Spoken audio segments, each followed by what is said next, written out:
Hello mga George, good morning. It's early in the morning here in Digos. So nagplano kaming tatlo na pumunta ng Lantawan.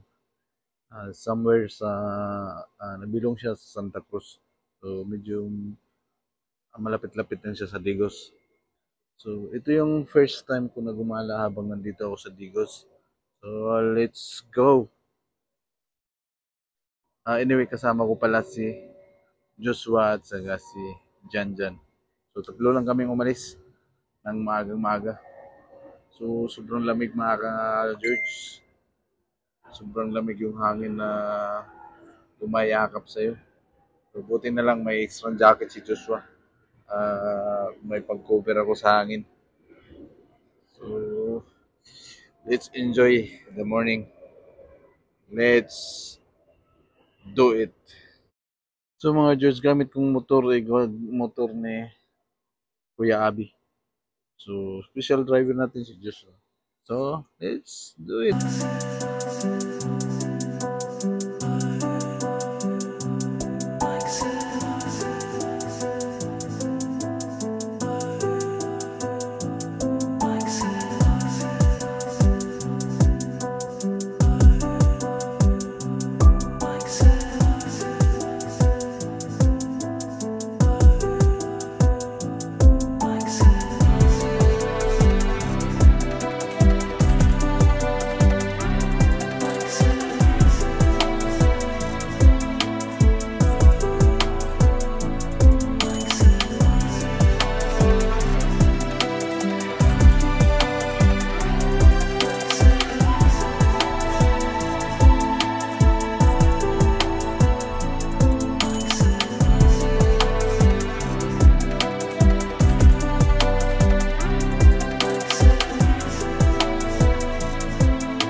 So mga George, nandito na tayo sa Lantawan, sakop ng Santa Cruz. So, sa palagay ko ito dati itong farm,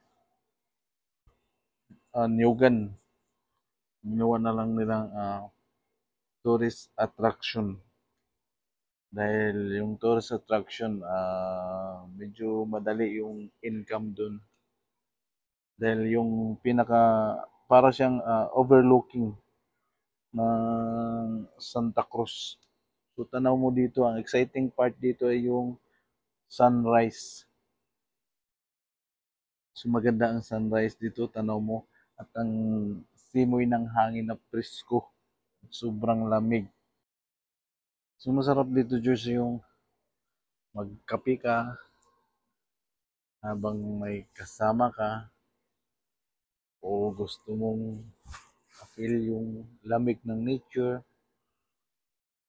habang nag-iisa, yung tipong imot na imot ka.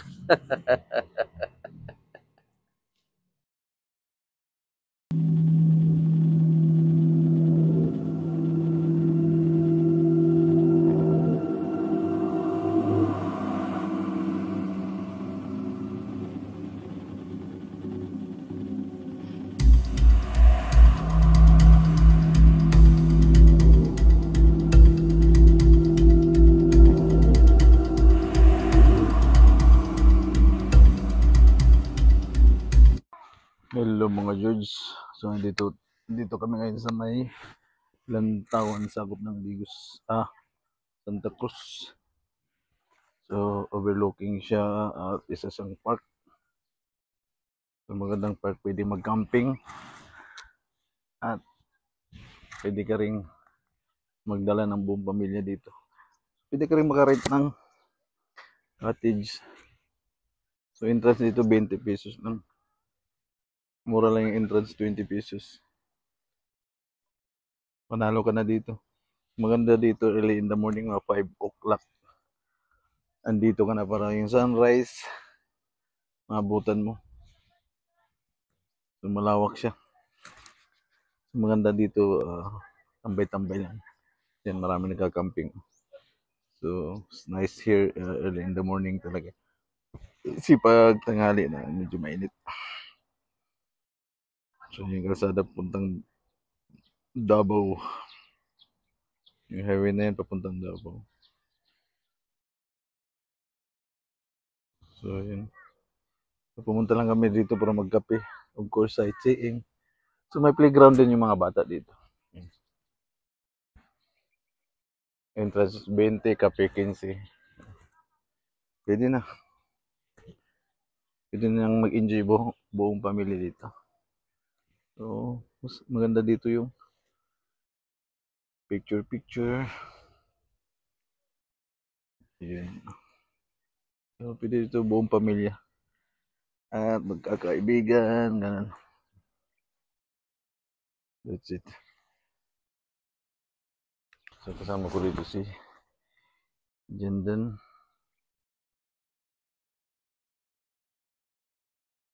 At si Joshua.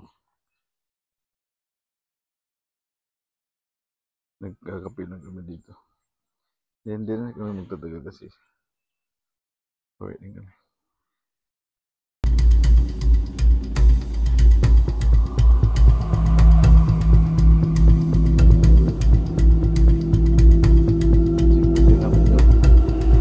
Lantawan. So, kaya siya tinatawag na Lantawan. Overlooking siya. So, ito yung Visayan term. Lantaw. Ganun din Bisaya. Ang ibig sabihin yan? Yung tingin. Danlog? Loh, tang-tang.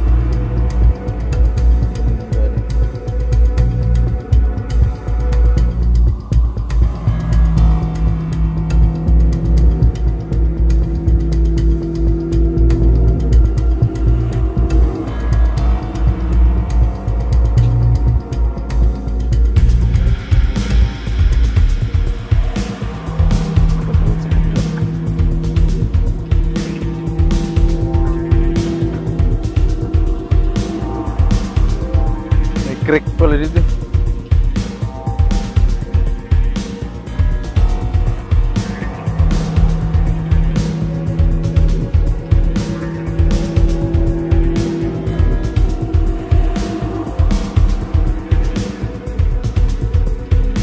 Yung pinakadulo.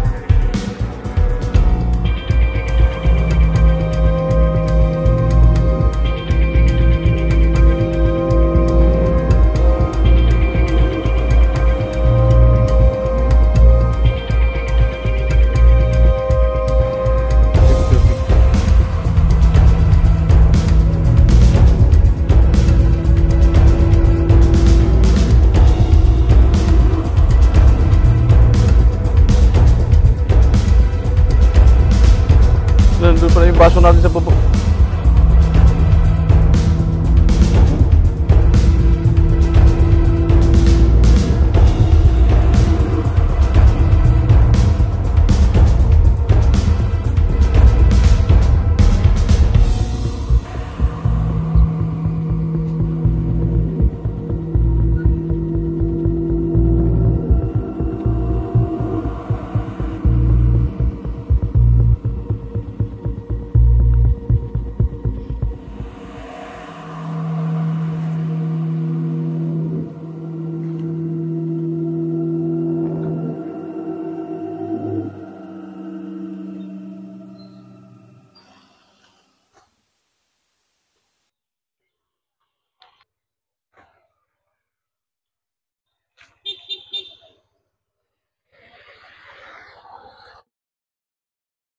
So yun mga George, after namin na-enjoy yung nature, tapos na rin kami magkape, umalis na kami.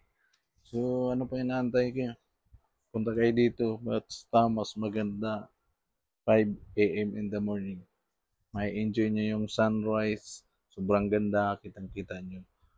So sa entrance na 20 pesos, hindi na kayo talo. So ang kalsada naman, ayos naman yung kalsada pa aakyat. Pwede kayong mag-jogging. So nasa inyo na yun. Pero kami basta nagmotor kami. So yun, hanggang dito na lang. Please don't forget to follow, share the video, comment, and Bro po yun, no? subscribe. Thank you.